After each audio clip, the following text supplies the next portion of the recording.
6 месеци никако да дојдат до преговори од судската администрација. 6 месеци неуморно бараат реализација на нивните барања. На потек се надлежните релевантни институции. Апелираат власта да размисли за барањата и да настапи со соодветно решение. Представничките од независниот синдикат, како и од Сдруженијето на судска администрација, за студио 10 на телевизија 24 вела дека платите се крајно поценувачки.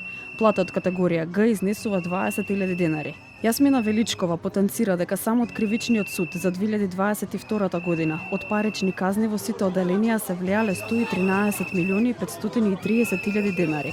Од уверенија 16.205.000 денари. Со правосудни присуди вели одземени се 91 луксузно патничко моторно возило. А од 1 јануари годинава, заклучно со 18 септември, скоро 14 милиони денари се уплатени на сметката на кривичен суд од уверенија, кои всушност се сливаат во државниот буџет. Бевме повикани од представници во Министерство за финансии, односно одговорни лица што го кројат буџетот за судската служба. За судството нема буџет, нема со ребаланс, односно пренамената на буџетот нема да има одвоено средство, евентуално ако се согласиме еден месец 10 до 15% да ни дадат како додаток.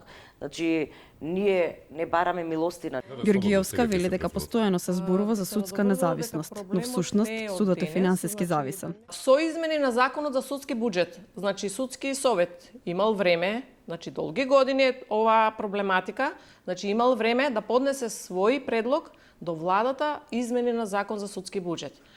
Моментално во судската служба има околу 2080 вработени на ниво на цела држава. И ако службеник би земал 20.000 денари, со покачувањето би земал околу 35.000 денари. Председателот на судски совет денеска даде поддршка. Дали ќе се најде соодветно решение или не, вели дека сепак зависи од Министерството за финансии. Протестите и денеска се одржаа пред судовите во Скопје, но на протест излегоа и вработените од судската администрација од основен суд Тетово.